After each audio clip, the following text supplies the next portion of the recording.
Hi hello friends, ಹೇಗಿದ್ದೀರಾ ಎಲ್ಲರೂ? ನಾನು ಚೆನ್ನಾಗಿದ್ದೀನಿ. Welcome back to our channel. Friends, ಇವತ್ತು ಯುಗಾದಿ ಹಬ್ಬದ ಹೊಸದಡುಕು ಅಂದರೆ ಯುಗಾದಿ ಹಬ್ಬ ಆಗಿ ನೆಕ್ಸ್ಟು ಮಟನ್ ಮಾಡ್ತೀವಲ್ಲ, ಏನೇನು ಮಾಡಿದ್ದೀವಿ ನಮ್ಮ ಮನೇಲಿ ಅಂತ ನೋಡೋಣ ಬನ್ನಿ. ನೋಡಿ, ಮಟನ್ ಸಾಂಬಾರು ಮಾಡಿದ್ದೀನಿ. ಮಟನ್ ಸಾಂಬಾರನ್ನ ಬೆಳಗ್ಗೆನೇ ಮಾಡೋಕ್ಕಾಗಿಲ್ಲ, ಒಂದು ಸ್ವಲ್ಪ ಲೇಟ್ ಆಯಿತು. ಹಾಗಾಗಿ ಬಿಸಿ ಬಿಸಿ ಮಟನ್ ಸಾಂಬಾರು ಜೊತೆಯಲ್ಲಿ ರಾಗಿ ಮುದ್ದೆ ತಿನ್ನೋದು ಕಡಿಮೆ ನಮ್ಮ ಮನೇಲಿ, ಹಾಗಾಗಿ 2 ಮುದ್ದೆ ಮಾಡಿದ್ದೀನಿ ಚಿಕ್ಕದಾಗಿ. ಮತ್ತು ಬಿಸಿಯಾದ ರೈಸ್ ಮಾಡಿದ್ದೀನಿ, ಅನ್ನ. ಮತ್ತು ಅದಕ್ಕೆ ನೆಂಚ್ಕೊಳ್ಳೋಕ್ಕೆ ಈರುಳ್ಳಿ ಅಂದರೆ ಸೈಡ್ ಡಿಶ್ಶು, ನಿಂಬೆಹಣ್ಣು, ಸೌತೆಕಾಯಿ ಹೆಚ್ಚಿಟ್ಟಿದ್ದೀನಿ. ಹಾಗೆ ಮೇಕೆ ಬ್ಲೆಡ್ ಒಳ್ಳೆಯದು ಇದು ಅಂಥೇಳಿ ನಮ್ಮ ಮನೆಯವ್ರು ತೊಗೊಂಬಂದವ್ರೆ. ಅಷ್ಟೊಂದು ಯಾರೂ ತಿನ್ನಲ್ಲ, ನೋಡೋಣ ಸ್ವಲ್ಪ ತಿಂತಾರೆ ಮಕ್ಕಳು ಅಂಥೇಳಿ ಮಾಡಿದ್ದೀನಿ. ಜೊತೆಗೆ ಚಿಕನ್ನು ಒಂದು ಅರ್ಧ kg ತಂದಿದ್ದು, ಅದನ್ನು ಫ್ರೈ ಮಾಡಿದ್ದೆ.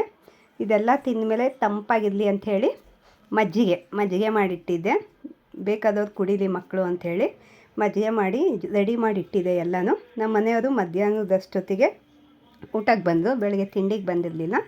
ಅವರಿಗೆ ಎಲ್ಲ ಊಟ ಹಾಕ್ಕೊಟ್ಟೆ ಒಂದೇ ಸಲ. ನಾನು ಅವರಿಗೆ ಸ್ವಲ್ಪ ಮುದ್ದೆ ಮಾಡಿಕೊಟ್ಟೆ. ಅವ್ರು ಮುದ್ದೆ ತಿನ್ನೋದು ಕಡಿಮೆ, ಇವತ್ತು ಮಟನ್ ಅಂಥೇಳಿ ಆದರೂ ಮುದ್ದೆ ತಿನ್ನಲಿ ಅಂಥೇಳಿ ಚಿಕ್ಕದಾಗಿ ಒಂದು ಮುದ್ದೆ ಮಾಡಿಕೊಟ್ಟೆ. ಅವ್ರ ಕಡೆ ಚಪಾತಿ ರೊಟ್ಟಿ ಜಾಸ್ತಿ, ಹಾಗಾಗಿ ಅವರಿಗೆ ಇವತ್ತು ಮುದ್ದೆ ಮಾಡಿಕೊಟ್ಟೆ. ಬೇಡ ಅಂದರು, ತಿನ್ನಿ ಚೆನ್ನಾಗಿರುತ್ತೆ ಟೇಸ್ಟ್ ಅಂಥೇಳಿ ಅಮ್ಮ ಮುದ್ದೆ ತಿಂತಾಯಿದ್ದು. ಅಷ್ಟರಲ್ಲಿ ನನ್ನ ಮಗಳು ಬಂದಳು ಸ್ಕೂಲಿಂದ. ಅವಳು ಬಂದು ಸ್ವಲ್ಪ ರೆಸ್ಟ್ ಮಾಡಿದ್ಲು, ಸಾಕಾಗಿದೆ ಅಂತ ವಿಡಿಯೋ ತೆಗಿಬೇಡ ಅಂದ್ಕೊಂಡು. ಮಗನೂ ಬಂದ, ಒಬ್ಬೊಬ್ಬರೇ ಹಿಂದೆ ಮುಂದೆ ಬರ್ತಾಯಿದ್ರು. ನೋಡಿ, ಜೊತೆಯಲ್ಲಿ ಬನ್ನಿ ಅಂದರೆ 3 ಜನನೂ ಜೊತೆಗೆ ಬರೋದಿಲ್ಲ, ಒಬ್ಬೊಬ್ಬರು ಒಂದೊಂದು ಟೈಮ್ಗೆ ಸ್ಕೂಲಿಂದ ಬರ್ತಾಯಿದ್ರು. ಅವ್ರು 3 ಜನನೂ ಬಂದಾದಮೇಲೆ ಬ್ಯಾಗ್ಸ್ ಎಲ್ಲ ಎತ್ತಿಟ್ಟು ಒಂದು ಕಡೆ ಡ್ರೆಸ್ ಚೇಂಜ್ ಮಾಡ್ಕೊಂಬಾ ಅಂತ ಹೇಳಿದ್ರೆ, ನಾಳೆ ಥರ್ಸ್ಡೇ ಬುಧವಾರ ಅಂಥೇಳಿ ಚೇಂಜ್ ಮಾಡ್ದಿರಂಗೆ ಊಟಕ್ಕೆ ಕೂತ್ಕೊತಿದ್ದ. ಬೈದಿದ್ದಕ್ಕೆ ಚೇಂಜ್ ಮಾಡಿಕೊಂಡು ಕೂತ್ಕೊಂಡಿದ್ದಾನೆ. ಮಗಳು ಹಾಗೆ ಕೂತ್ಕೊಂಡ್ಳು. 3 ಜನನೂ ಕೂತ್ಕೊಂಡು ಊಟವನ್ನು ಮಾಡಿದ್ವಿ. ಊಟವನ್ನು ಮಾಡಿ ಜೊತೆಯಲ್ಲಿ